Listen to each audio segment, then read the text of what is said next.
ഞാൻ നിനക്കായി എന്നും പ്രാർത്ഥിക്കും. യേശുവിൻ്റെ ബലമുള്ള നാമത്തിൽ ഞാൻ നിന്നോട് ക്ഷമിക്കുന്നു.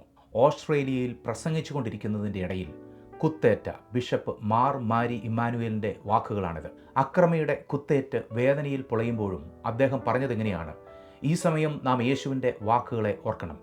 കണ്ണിന് പകരം കണ്ണെന്നും പല്ലിന് പകരം പല്ലെന്നും യേശു നമ്മെ പഠിപ്പിച്ചിട്ടില്ല. ഈ കഴിഞ്ഞ ദിവസം ഓസ്ട്രേലിയയിലെ സിഡ്നിയിൽ ആരാധനാമധ്യേ കുത്തേറ്റ 53-കാരനായ ബിഷപ്പ് മാർ മാരി ഇമ്മാനുവേലിൻ്റെ വാക്കുകൾ വളരെയധികം ശ്രദ്ധയോടുകൂടിയാണ് ലോകം കേട്ടത്.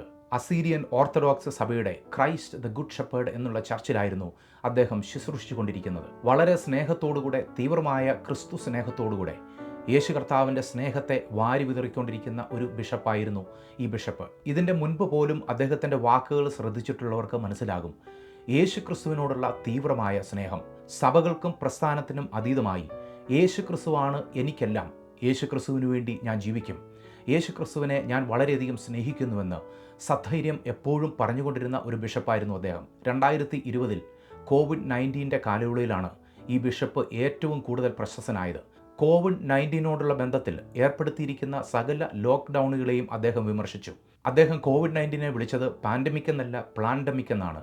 ആരോ പദ്ധതിയിട്ട് ഈ ലോകത്തിലേക്ക് അയച്ച വൈറസുകളാണ് ഇതെന്ന് അദ്ദേഹം പറഞ്ഞു. മഹാമാരിയോടുള്ള ബന്ധത്തിൽ നടത്തിയ ലോക്ക്ഡൗണിനെയും വാക്സിനുകളെയും ഒക്കെ അദ്ദേഹം വളരെ ശക്തമായി എതിർത്തു എന്നുള്ളതാണ് നമുക്ക് കാണുവാൻ സാധ്യമായി തീരുന്നത്. വെസ്റ്റേൺ സിഡ്നിയിലെ തൻ്റെ പാരീഷിൽ നിന്നും പ്രസംഗിച്ചുകൊണ്ടിരുന്ന പ്രസംഗങ്ങൾ ലോകത്തിൻ്റെ ഓരോ ഭാഗങ്ങളിലും ചെല്ലുവാൻ തുടങ്ങി. അദ്ദേഹം ജനിച്ചതും വളർന്നതുമെല്ലാം ഇറാഖിലെ ബാഗ്ദാദിലെ ഒരു ക്രിസ്തീയ കുടുംബത്തിലായിരുന്നു. 1970 അദ്ദേഹം ജനിച്ചു. 1980 അദ്ദേഹം ഓസ്ട്രേലിയയിലേക്ക് കുടുംബമായി കുടിയേറി. ഓസ്ട്രേലിയയിൽ വെച്ചാണ് ദൈവത്തിൻ്റെ വിളി അദ്ദേഹം തിരിച്ചറിയുകയും ഒരു പാരീഷിൽ ശുശ്രൂഷ ചെയ്യുകയും തുടങ്ങിയത്. കത്തോലിക്ക സഭയോടും ഗ്രീക്ക് ഓർത്തഡോക്സ് സഭയോടുമൊക്കെ വളരെ സാമ്യം പുലർത്തുന്ന അസീരിയൻ ചർച്ച് ഓഫ് ദി ഈസ്റ്റിനോട് ചേർന്ന് അദ്ദേഹം പ്രവർത്തനം ആരംഭിച്ചു. 53-കാരനായ ഒരു ബിഷപ്പ് ജീവിതത്തെ വളരെയധികം കണ്ട് ജീവിത പാഠങ്ങൾ വളരെ വ്യക്തമായി മനസ്സിലാക്കി യേശു ക്രിസ്തുവിനെ വളരെയധികം സ്നേഹിക്കുന്ന ഒരു ദൈവപുരുഷൻ. അദ്ദേഹത്തെ വെറും 16 വയസ്സുള്ള ഒരു കുഞ്ഞു പയ്യൻ വന്ന് തുരുതുരാ കുത്തിയപ്പോൾ അത് മനുഷ്യ മനസാക്ഷിക്ക് ഏൽപ്പിച്ച മുറിവ് വളരെ ആഴത്തിലുള്ളതായിരുന്നു. എന്നാൽ അക്രമിയുടെ കുത്തിനേക്കാൾ വളരെയധികം പ്രചാരം നേടിയത് ആ ബിഷപ്പിൻ്റെ വാക്കുകളായിരുന്നു. നിങ്ങൾ ഒരിക്കലും കണ്ണിന് പകരം കണ്ണും പല്ലിന് പകരം പല്ലും എടുക്കരുത്. യേശു ക്രിസ്തു ക്ഷമിച്ചതുപോലെ ക്ഷമിക്കുവാൻ സാധ്യമായി തീരണം.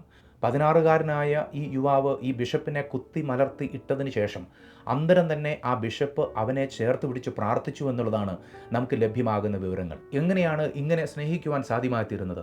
ഇത്രയും വലിയ പ്രശ്നങ്ങളും വിദ്വേഷങ്ങളുമൊക്കെ ഈ ലോകത്തിൽ നടക്കുമ്പോൾ ഇതാ വളരെ മാതൃകയോടുകൂടെ ഓസ്ട്രേലിയയിൽ നിന്നും ഒരു ക്രിസ്തീയ മാതൃക മാനവരാശിയുടെ മുൻപാകെ വെളിപ്പെടുത്തി തന്നിരിക്കുകയാണ്. ഈ ക്ഷമാവാചകങ്ങൾ നമ്മുടെ മുൻപിൽ വരുമ്പോൾ ഇത്തരണത്തിൽ ഓർത്തുപോകുകയാണ് 25 വർഷങ്ങൾക്ക് മുമ്പ് ഗ്രഹാം സ്റ്റെയിൻസിൻ്റെ സഹധർമ്മണി പറഞ്ഞ വാക്കുകൾ. എനിക്ക് ഒരു തരി പരിഭവം പോലുമില്ല, ഞാൻ ക്ഷമിച്ചു, ഞാൻ അവരോട് ക്ഷമിച്ചു.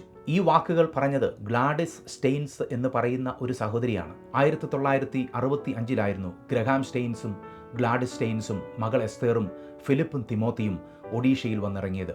അവരുടെ ഏക ലക്ഷ്യമെന്നത് ഒഡീഷയിലെ മയൂർബഞ്ച് എന്ന് പറയുന്ന ഒരു ഗ്രാമത്തിലെ ലെപ്രസി ഹോസ്പിറ്റലിൽ കുഷ്ഠരോഗികളെ ശുശ്രൂഷിക്കുക എന്നുള്ള ഏക ലക്ഷ്യം മാത്രമായിരുന്നു.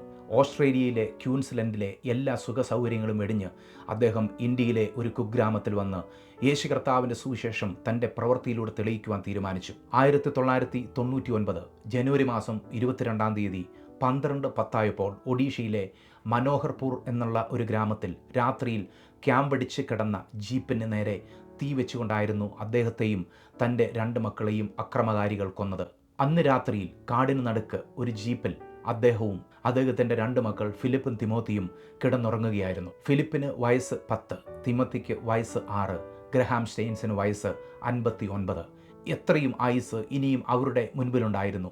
എന്നാൽ ഒരു പ്രാദേശിക രാഷ്ട്രീയക്കാരൻ, ഒരു തീവ്ര മത ചിന്താഗതിക്കാരൻ അവരെ ആ വാഹനത്തിൻ്റെ അകത്തിട്ട് ചുട്ട് ചാമ്പലാക്കിയ ചരിത്രമാണ് ഇന്ത്യക്ക് പറയുവാനുള്ളത്. സകലതും കൈവിട്ടു പോയ സമയത്ത് because he lives I can face tomorrow എന്നുള്ള പാട്ട് പാടിക്കൊണ്ട് ഗ്ലാഡിസ് സ്റ്റെയിൻസ് പറഞ്ഞത് ഇങ്ങനെയാണ്: എനിക്കൊരു തരി പോലും പരിഭവമില്ല, ഞാൻ അവരോട് ക്ഷമിച്ചു, ഞാൻ അവരോട് എപ്പോഴേ ക്ഷമിച്ചു, കാരണം യേശുവും എന്നോട് ക്ഷമിച്ചുവല്ലോ.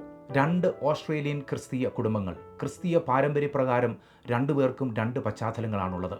ഒരാൾക്ക് വയസ്സ് 53, മറ്റേയാൾക്ക് വയസ്സ് 59. അവരുടെ പ്രതികരണം, അവരുടെ കുടുംബങ്ങളുടെ പ്രതികരണം നമ്മളെ ആശ്ചര്യപ്പെടുത്തുന്നതാണ്. വളരെയധികം വിദ്വേഷവും യുദ്ധവും പകയും പിണക്കവുമൊക്കെ നമ്മുടെ ചുറ്റിനും നടക്കുമ്പോൾ ഇങ്ങനെയുള്ള ക്ഷമാവാചകങ്ങൾ നാം കണ്ടില്ലെന്ന് നടിക്കരുത്. യേശു ക്രിസ്തുവിനെ യഥാർത്ഥമായി മനസ്സിലാക്കിയവർ അങ്ങനെയാണ്.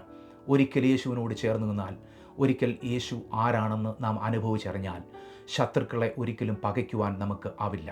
ഒരു ശത്രുവിനെതിരെയും നമുക്ക് ആയുധമെടുക്കുവാൻ സാധ്യമാവുകയില്ല. ശത്രുക്കൾക്ക് വേണ്ടി പ്രാർത്ഥിപ്പീൻ, അവർക്ക് വിശക്കുന്നുവെങ്കിൽ നീ തിന്മാൻ കൊടുപ്പീൻ എന്ന് പറഞ്ഞ അരുമനാഥനായ യേശുവിൻ്റെ വാക്കുകൾ അപ്പോഴും നമ്മുടെ ചെവിയിൽ മുഴങ്ങിക്കൊണ്ടേയിരിക്കും.